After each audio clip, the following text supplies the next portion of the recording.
The following presentation is an overview of Central South Elementary School's Comprehensive Counseling Program.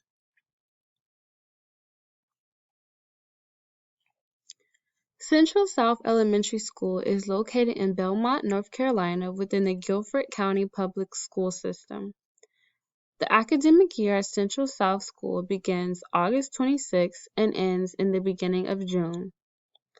Our classes are typically scheduled in quarters, where each student takes 4 core classes per semester and 1 elective. Our students take end-of-course examinations at the end of each semester, in mid-December and again in mid-May. Central South Elementary School offers grades 1st through 5th, has 1,286 students and a teacher ratio of 16:1. The minority enrollment is 83%, and the overall school rank is bottom 50% in North Carolina. Math proficiency is 38%, reading proficiency is 40%, and diversity score is 0.65%. Here is a breakdown of student demographics by race, socioeconomic status, and gender.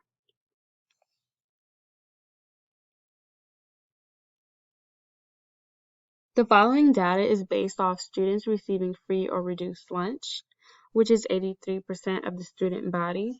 We have 48% of female students and 52% male students. Staff and personnel. We have 75 full-time teachers, 20 special education teachers, 15 instructional assistants, 1 school counselor per grade level, a school psychologist, an intervention counselor, a school social worker, and a school nurse. Administrators. We have a principal, assistant principal year 3, assistant principal year 2, and assistant principal year 1.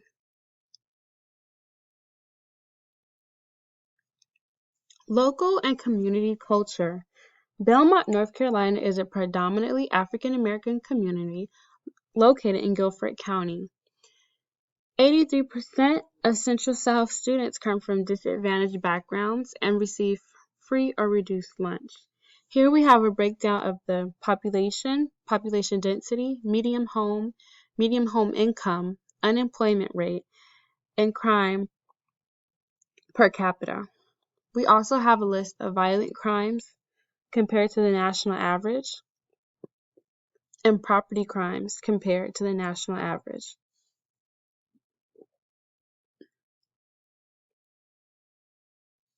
Parent climate. Although Central South offers various parent resources for families, including PTSA meetings and volunteer opportunities, parental involvement is extremely low. Many students live in single-parent or foster homes, which inhibits parents from being available for various events. Due to these circumstances, the staff works rigorously to circulate newsletters frequently that keep parents informed. Student climate. Students are very motivated to thrive and succeed at Central South Elementary School. Many of them are enrolled in IB and honors courses to prepare them for college and high school. Our school does have an issue with frequent attendance issues that our school counselors work to address with each grade level. We believe that school attendance can increase by providing support and incentives for students who meet exemplary standards. Staff climate. The staff is supportive of the many challenges our students face at home and in the community. For many of our students, coming to school is an opportunity to access resources not available at home. With this in mind, our staff strives to create a warm and inviting atmosphere within the building amongst themselves and students. The school counseling department provides several professional development activities throughout the year to decrease the chances of staff burnout and to develop staff relations. At-risk population. Many of our students come from low socioeconomic backgrounds and are considered to be at risk. Impoverished environments can create several risk factors for youth, making them increasingly vulnerable to risk behaviors and impacted life outcomes as they grow. The school counseling program offers the following resources to help this population: remediation programs, tutoring, substance abuse awareness programs, bilingual instruction, close follow-up procedures on truancy and absenteeism, and mentorship. The Central South Counseling Department mission statement. The counseling program at Central South Elementary School envisions empowered students that are ever pursuing learning, growth, and success. Having built academic, personal, and social skill goals, each student is prepared for a path to high school graduation, career, global citizenship, and lifelong learning. They utilize partnerships with community members and seek resources to help support each other in our diverse and changing world. Our 2020 vision: a community that empowers individuals to pursue learning, growth, and success.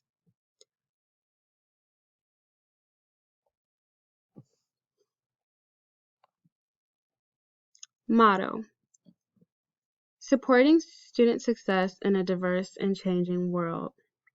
Beliefs: all school counselors at Central South Elementary School believe all children are unique and should be treated with respect and dignity. Every student can succeed. Learning is a lifelong process. Fostering a positive self-image is the collaborative effort of the school, home, and community, which leads to responsible and productive citizenship. The diverse needs of all students must be addressed through the school counseling program. Every student needs appropriate personal and social skills to achieve optimum benefits from the educational program. A comprehensive developmental school counseling program is not a supportive service but an integral part of the total education program.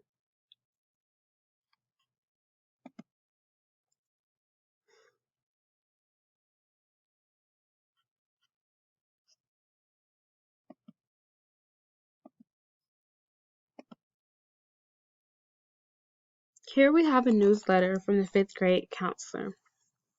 It states, "My name is Joy Davis and I am a recent graduate of North Carolina Central University School Counseling Program. I'm so excited to join the South Central Elementary School family. I'll be visiting your classrooms, chatting with you one-on-one, and talking to you during the beginning of the year assembly. During the school year, you'll see me in the cafeteria during lunch, walking around and checking in from time to time and coming to your classes. Also, I have listed contact hours and my goal to help each and every student."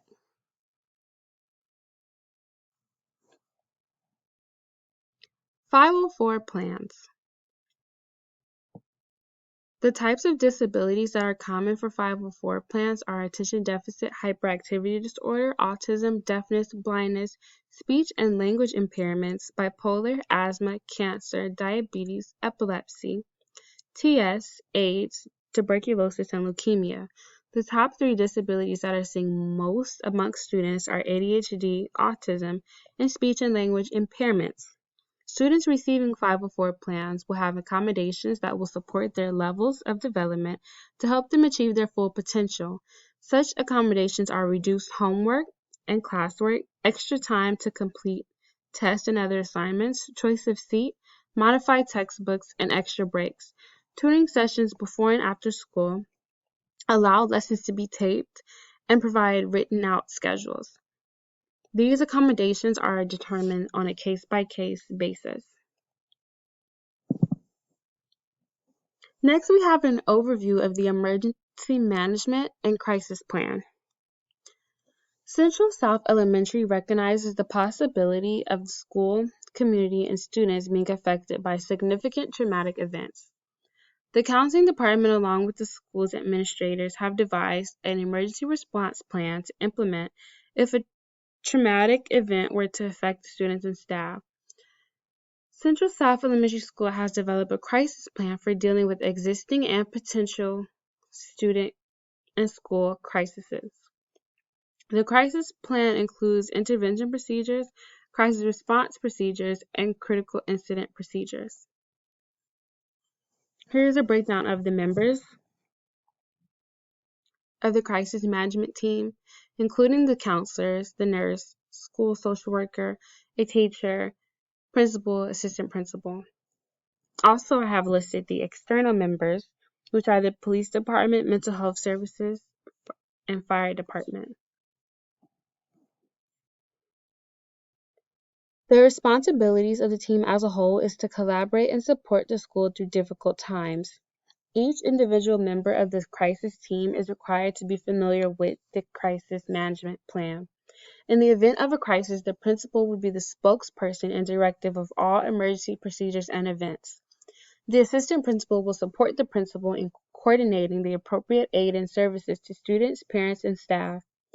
The student services staff are trained and aware of the comprehensive requirements in case of a crisis.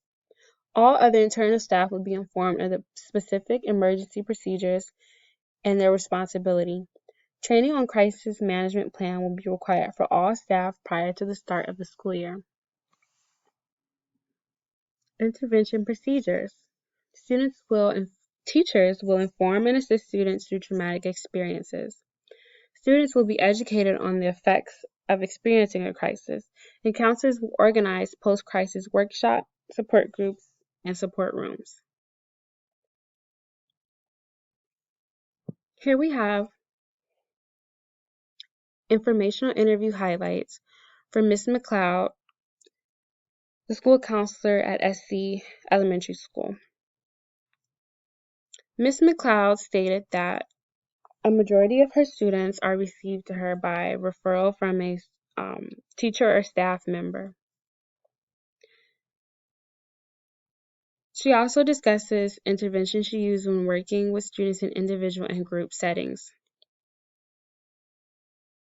including the use of books, arts and crafts, journaling, notebooks, and games.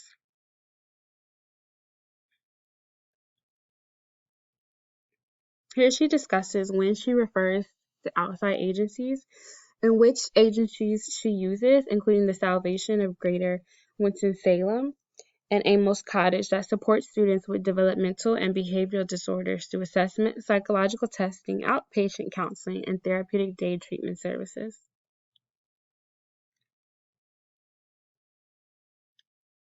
Here, Ms. McLeod states her role in behavior issues, 504 plans, and the emergency response plan.